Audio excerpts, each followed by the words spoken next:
journal. Funny how on the brink of the best holiday of the whole year, the worst thing that could possibly happen happened. Doug, like many cartoons of the time, would take two stories and put them into one episode. But for the Christmas episode, they gave it the full runtime.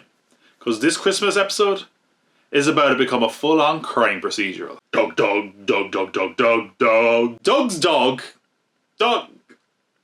Doug's beloved dog, that's what a word there because it sounds weird. Doug's beloved dog, Porkchop, is on the frozen lake with the other kids when he notices some of the ice is incredibly thin and dangerous. Something the other kids should have noticed because there's a sign there that says it and the dog could figure it out.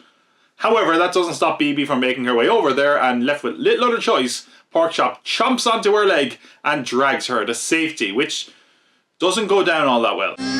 Are you alright, Bibi? I saw the whole thing! Porkchop, bad dog! At first, Doug believes what he's been told, but after Porkchop does an elaborate and impressive mime to show him what happens,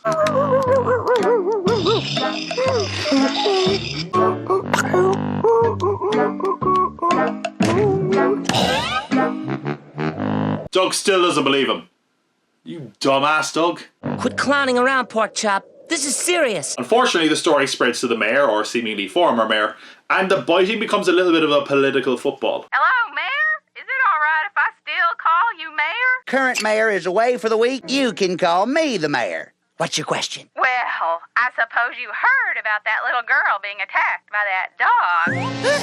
A little girl attacked? Oh man, come on, they did him up like Hannibal Lecter? That's not cool. Once again, thanks to me, your former mayor, the children of Bluffington are safe from this brutal trained killing machine. So the grand idea they come up with is to get signatures attesting to what a good boy Porkchop is. Man, there's just nothing going on in this town, is there? Although, to be fair, it doesn't seem to get a lot of traction. I'll get the rest of the town to sign it. Well, sure you will. Good luck. No, I don't want to be mixed up in this mess. Honey, that's the dog on the news. Oh, sorry. Still, Porkchop hasn't left the news cycle, and now they're even breaking out the reenactments. The mad dog is in custody here in the city's pound.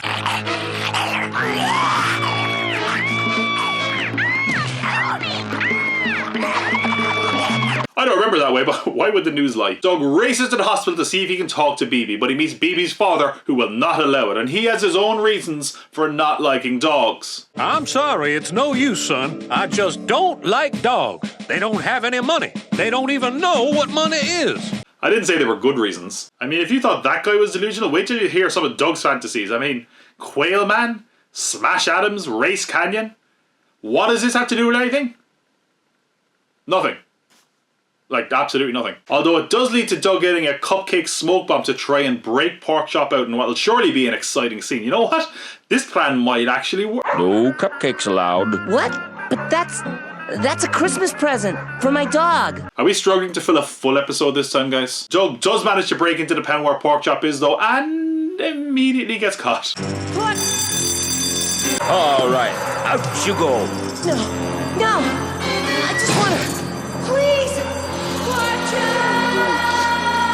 Man, no wonder you fantasize so much about being other people. You suck. I shouldn't be too harsh on Doug. He's obviously going through a tough time as he reflects on the first Christmas where he got Porkchop and what this Christmas will be if he doesn't free him. Christmas when I got Porkchop.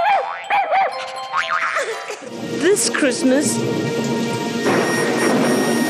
He better act fast though, as a dog is on trial in a kangaroo court, and as Porkchop tries to make Doug understand, Bibi takes to the stand. Objection! Sustained! This whole courtroom is... Sorry, I got far too wrapped up in these courtroom thingies. Doug does have a strong defence though.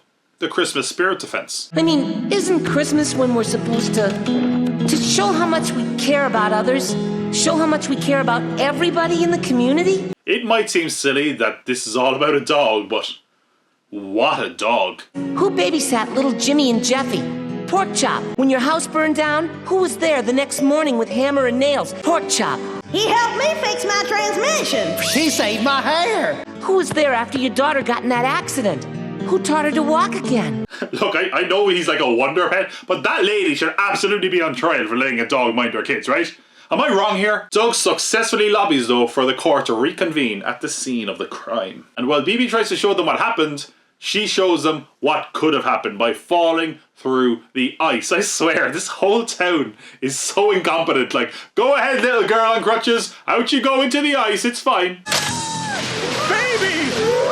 Stop! It's thin ice! Thankfully, Porkchop breaks free and leaps in to save BB.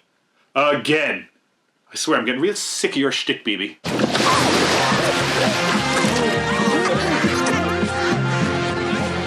That's what he was doing? He was trying to keep BB away from the thin ice. Sending Porkchop from villain to hero, and even Mr. Bluff agrees as he stages an elaborate feast for Porkchop and the dogs of the pound, who they find homes for. So in 1 hour, Porkchop went from being a killer to a hero. Any way we could thank Porkchop for saving a life. Christmas Day, there was a fantastic dinner, like never before, right in the middle of town for all the dogs from the pound. And Mr. Bluff himself gave the toast. I think it's a bit late for a Grinch party, but hey, it's Christmas, I'll give it to you. I know I watched Doug growing up, but I'd be lying if I said I actually remember enjoying it. It was a show that I certainly saw plenty of, and I remembered a lot of the characters going back to watch this. But I don't remember if I watched it because I enjoyed it or just watched it because it was on. But one thing I definitely can attest to is that my favourite part of the show was always Porkchop. The show itself was a lot more subtle and relaxed than its 90s cartoon counterparts, and it feels like Porkchop was sort of the exception to that rule, because unlike a lot of other cartoon animals, he didn't talk, so he had to be very over the top and animated. No pun intended. Yes, it was. Doug's more grounded reality really serves it well in an episode like this. It makes it feel like a courtroom episode actually has a bit of tension. And appealing to the sense of family that we all yearn for in Christmas is a really good angle to take. And making Doug and Porkchop's relationship so ingrained into Christmas is also a pretty effective hook. It really just makes it so we want these two to get out of this okay, and of course they do. It's not off the wall crazy or comedic like a lot of its contemporary counterparts, but it does have a sort of earnestness and sweetness that makes Doug such a cozy show, and that's a real vibe that we look for around Christmas time. And let's be honest, anytime they play with the relationship between a boy and his dog, it pulls on the heartstrings a little bit. So, if you're looking for a little bit of creature comforts around Christmas, then you should check in with Doug. And Porkchop.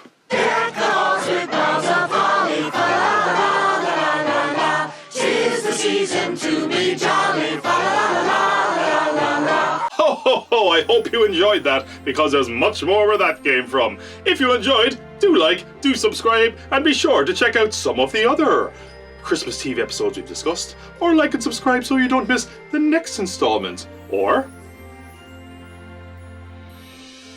I don't know, just leave comments. Bell icon. Oh, jingle bells. Oh, Christmas. Woo-hoo!